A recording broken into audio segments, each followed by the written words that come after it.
সুপ্রভাত বন্ধুরা, সুপ্রভাত জানাই দুধিয়ার এই river valley hotel and restaurant থেকে।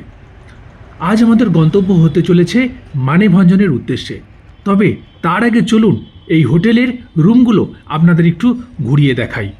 আমরা কালকে শিলিগুড়ি ক্রস করে চলে এসেছিলাম দুধিয়াতে। যেহেতু আমাদের গন্তব্য মানেভঞ্জন ছিল, তাই আমরা শিলিগুড়িতে স্টে নিইনি। আমরা একদম সোজা চলে এসেছিলাম দুধিয়াতে। দুধিয়াতে এসে এই হোমস্টেতে আমরা ছিলাম। এই যে রুম, দুটো বেড, বেশ বড়ই, অ্যাটাচ বাথরুম নেই, কিন্তু বেশ পরিষ্কার পরিচ্ছন্ন, সব জিনিসপত্রে সব ভর্তি হয়ে আছে। তো আমাদের লেগেছিল 1400 টাকার মতো, 3 জনা ছিলাম। ঠিক আছে। ওম নমঃ শিবায়, হর হর মহাদেব, জয় শিব শম্ভু, জয় জগন্নাথ দেব, জয় মা দুর্গা। আজ আমাদের গন্তব্য হতে চলেছে এই দুধিয়া থেকে মানেভঞ্জন পর্যন্ত। তো কিছুক্ষণ পরেই পড়বে দুধিয়ার সেই ভয়ঙ্কর ব্রিজ, যেখানে কয়েকদিন আগে দুধিয়ার সেই ব্রিজ ভেঙে পড়েছিল বালাসনের তীব্র জলপ্রবাহে। এই হচ্ছে দুধিয়া বাজার। এটা ছিল সে পুরনো সেতুর রাস্তা, যেটা এখন বন্ধ হয়ে গেছে। এখন এই দিক দিয়ে একটা টেম্পোরারি সেতু বানানো হয়েছে, সেই দিক দিয়ে আমরা যাচ্ছি।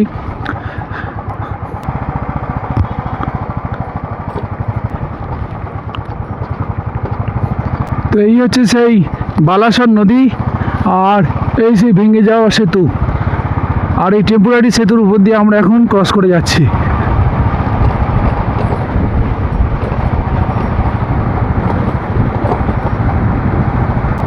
এখন আমরা দুধিয়া ক্রস করে, বা দুধিয়ার যে নতুন ব্রিজ সেটা ক্রস করে চলে এসেছি একদম মিরিকের পাহাড়ে। পাহাড়ে ওঠা স্টার্ট হয়ে গেছে, আর দুদিকে দেখা যাচ্ছে শুধু চায়ের বাগান আর বাগান।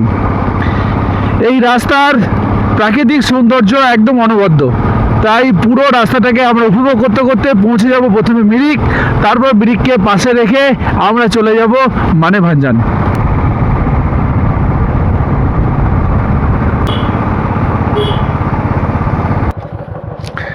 এখন আমরা মিরিকের রাস্তায় অনেকটাই উপরে উঠে চলে এসেছি। নিচে দেখা যাচ্ছে পুরো বালাসন নদী আর পুরো উপত্যকাটা।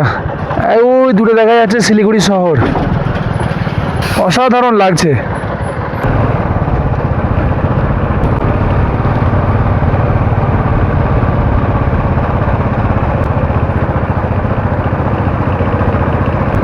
এই মিরিকের রাস্তার সৌন্দর্য অসাধারণ।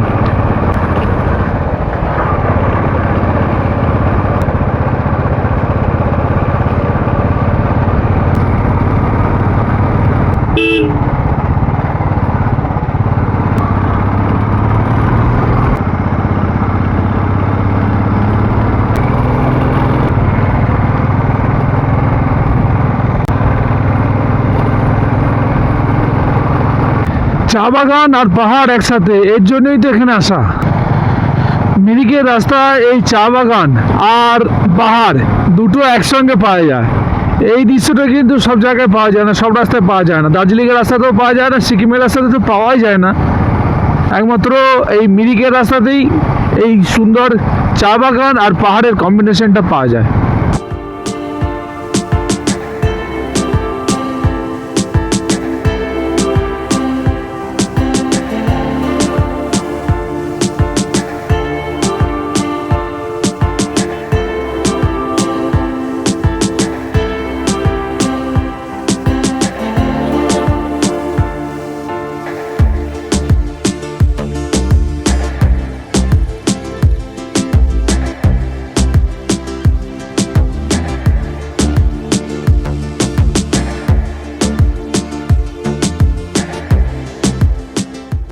এই মুহূর্তে আমরা প্রবেশ করে গেলাম মিরিক। সামনে রয়েছে আমার মিরিক লেক।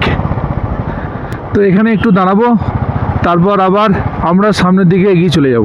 এখন এসে পৌঁছে গেছি মিরিকের লেকের সামনে। এই হচ্ছে মিরিক লেক, আর এখন সময় হচ্ছে প্রায় 9:30 মতো। তো আর চলে এসেছি এখান থেকে সুখিয়া ফকরি হয়ে আমরা পৌঁছে যাব মানেভঞ্জন। মানেভঞ্জনে গাড়ি রেখে তারপরে আমরা আজকে যদি সম্ভব হয় তো আজকেই আমরা টুংলু বা টুংলিংয়ের উদ্দেশ্যে রওনা দিয়ে দেবো, নচেত কালকে। তো দেখা যাক।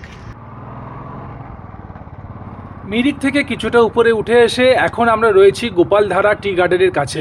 এখানে দাঁড়িয়ে কিছু ছবি তুলব, তারপর আবার রওনা দেব মানেভঞ্জনের দিকে।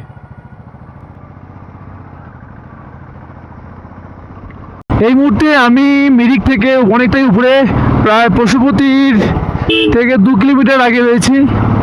আর একটু পরেই আমরা পেয়ে যাব পশুপতি মার্কেট। চারিদিকে পাইনের গাছগুলো, বিশাল বিশাল সব পাইনের গাছ, দারুণ লাগছে সব। এখান থেকে পশুপতি দেখাচ্ছে আর 1 কিলোমিটার। পশুপতির পর পড়বে সুখিয়া ফকরি। সুখিয়া ফকরি থেকে আমরা মানেভঞ্জনের দিকে রাস্তা নিয়ে নেব।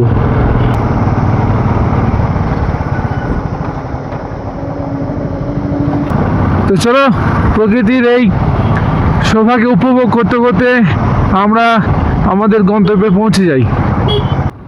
তো বন্ধুরা, আপনারা যারা আমার এই ইউটিউব পরিবারে নতুন, তাদের কাছে রিকোয়েস্ট করব চ্যানেলটাকে অতি সত্বর সাবস্ক্রাইব করে নিন এবং পাশে থাকা বেল আইকনটা অন করে রাখুন, যাতে পরবর্তী ভিডিও আসার সাথে সাথেই আপনারা তার নোটিফিকেশান পেতে পারেন। দারুণ ঠান্ডা পড়ে গেছে, দারুণ ঠান্ডা। চলে এসেছি পশুপতি। এখান থেকে আমরা চাইলে বর্ডার ক্রস করে নেপাল থেকেও একবার ঘুরে আসতে পারি।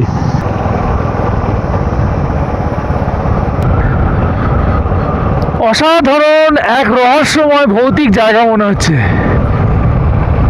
মানে এই দৃশ্য ভাষায় প্রকাশ করা সম্ভব নয়।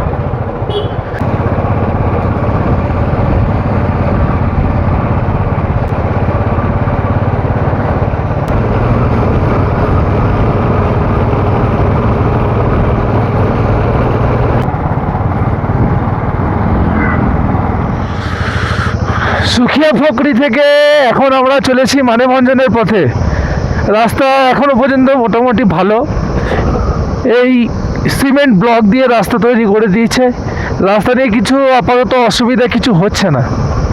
আগে দেখা যায় কীরকম থাকে।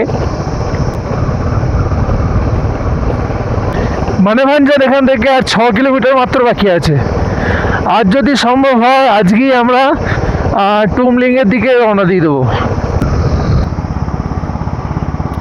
আমরা প্রায় মানেভঞ্জন ঢুকেই গেছি। এখান থেকে আরও হয়তো 1 কিলোমিটারের মতো হবে। এখন সময় 11:10। পৌঁছে গেলাম মানেভঞ্জন।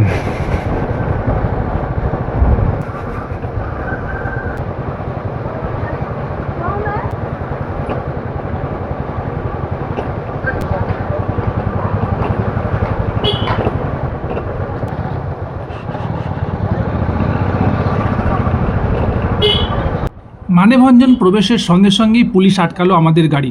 ওনাদের বক্তব্য, আমরা আর বাইক নিয়ে যেতে পারবো না সান্দাকফুর দিকে। সেটা আমরা আগে থেকেই জানতাম, তাই বাইক রেখে একটা গাড়ি ভাড়া করে সঙ্গে সঙ্গে পারমিট বানিয়ে আমরা রওনা দিয়ে দিলাম সান্দাকফুর উদ্দেশ্যে। আর এই প্রসেসটা এত তাড়াতাড়ি ঘটলো যে তাড়াহুড়োর মাথায় ভিডিও রেকর্ডিং করতেই গেছি ভুলে। যাই হোক, হাতে 2 রাত্রি 3 দিনের পারমিট নিয়ে শুরু হলো আমাদের সান্দাকফু অভিযান। সান্দাকফু যাওয়ার পথে মানেভঞ্জন থেকে একটু ওঠার পরই আমরা পেয়ে গেছি চিত্রেতে রয়েছে গৌতম বুদ্ধার এই একটি সুন্দর মূর্তি, আর এদিকে রয়েছে একটি সুন্দর মনেস্ট্রি।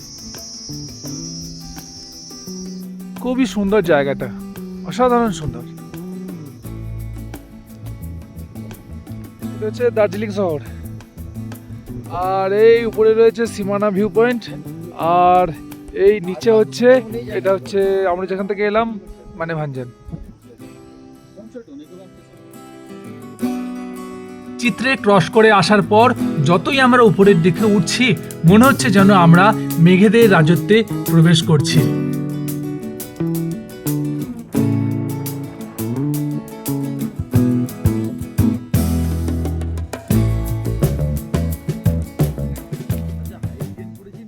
এই মুহূর্তে আমরা চলে এসেছি টুমলিংয়ে। এই রাস্তা দিয়ে এসে এখন একদম টুমলিংয়ে পৌঁছে গেছি। এখানে আজকে রাত্রে থাকবো টুমলিংয়ে, তারপর কালকে এখান থেকে আবার রওনা দেব সান্দাকফুর উদ্দেশ্যে। তো এই হচ্ছে টুমলিং। এই সাইডটা মেঘে ঢেকে আছে, আর এই দিকটাও ঢেকে আছে হালকা মেঘে। এইখানটাতেই আছে কাঞ্চনজঙ্ঘার ভিউ।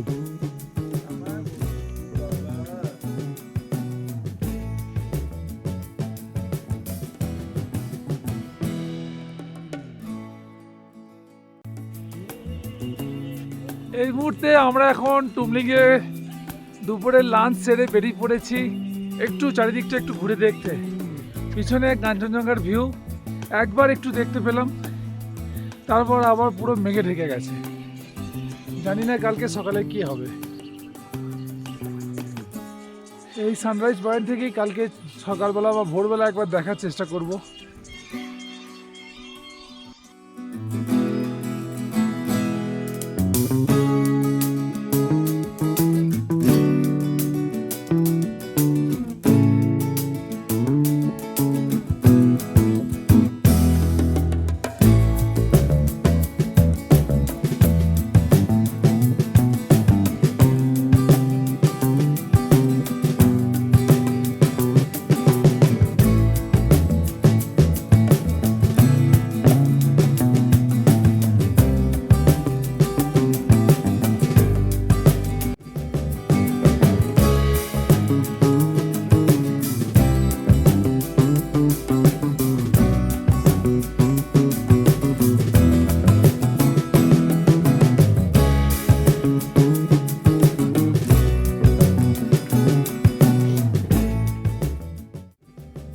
তো বন্ধুরা, এই হচ্ছে টুমলিংয়ে আজকে আমাদের হোমস্টে। তো চলুন আপনাদের ভিতরটা একবার ঘুরিয়ে দেখাই, রুমগুলো কেমন আর ডাইনিং প্লেসটাই বা কেমন।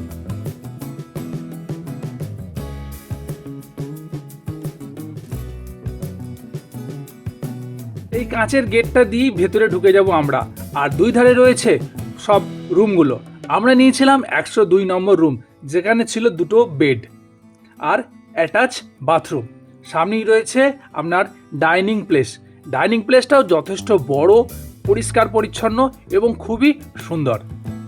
তো চলুন ঘুরিয়ে একবার দেখে নিই ডাইনিং প্লেসটা কেমন। আজকের মতো এখানেই শেষ করছি এই দ্বিতীয় পর্ব। আবারও দেখা হচ্ছে কাল সকালে একেবারে কাঞ্চনজঙ্ঘার সামনে। সকলে ভালো থাকবেন, সুস্থ থাকবেন। ধন্যবাদ।